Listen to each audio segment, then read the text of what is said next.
Here's a short video on how to prepare breast of lamb. Okay, so this is the breasts of lamb, obviously 2 breasts, various preparations you can do with these. On the bone as they are, you could cut them into ribs, like lamb ribs, and cook them, confit them that way. There's lots of different ways of cooking them, but they do make a nice little tasty part of a dish as a little lamb rib. Or you can take the bone out, which I'll show you now. It's bone's quite easy, just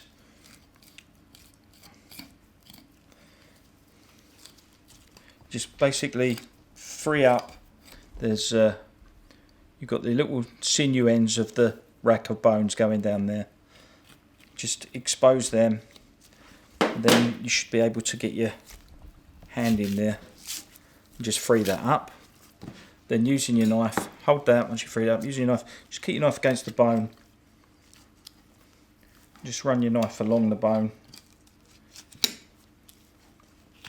So keeping fairly close to the bone, so you don't leave too much meat on it.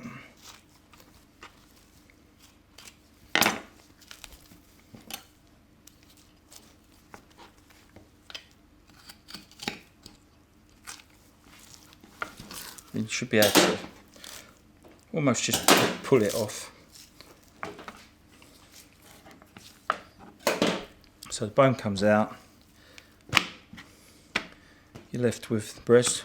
Okay, and same with the other. Quickly, you just free up the bone. A little bit of cartilage. That's it. So that's the bones out, both breasts. Okay, then what we do now, we just again trim these up. There's quite a chunk of fat there. It's a fatty cut anyway, so you know it needs that in there. But take out any big thick bits, any excess fat. Keeping it reasonably flat. A little bit more there. Any nasty looking sinews or anything, we'll take that piece and just pull that straight off. Takes the skin off. You see down to there. On the other side, any excess fat.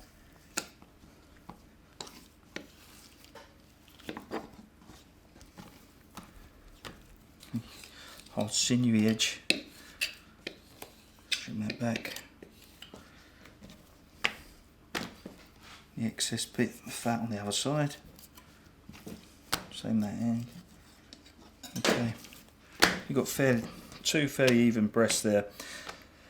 The normal preparation now for most people, they would layer a stuffing on that. I think you can buy these in most butcher shops stuffed. You put stuffing on, and then you'd roll them up like that, stuffed, couple strings round. You've got a nice little stuffed roasting joint, which would need a fair bit of, to be honest, it's nice just like that, roast quickly, but you'd pretty much want to slow roast it or pot roast it to get it really nice and tender.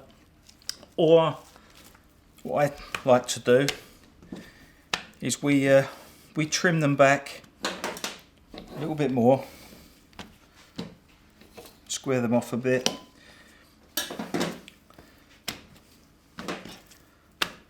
Same, make them pretty even.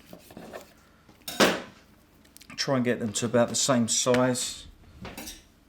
Take that down a bit more than that. And then what we would do is we would tend to put a nice salt cure on that, like salt and sugar cure, maybe a bit of thyme, any herbs or aromatics you want, and then if you've got transglutaminase meat glue, use that, but if not, don't worry too much. And then you just sandwich them together. You can also do this smaller. You can cut them in half. Do them that way. Layer them up. You can go 3 or 4 deep. However you feel. So we'll go 4 with this one. Again, cured or seasoned with salt, sugar, herbs, and then in vacuum pack like that. I would cook that for about 24 hours at 65 degrees and press it, let it cool, and then take nice slices or rashers, just pan fry quickly each side to crisp up, and you've got lovely lamb bacon.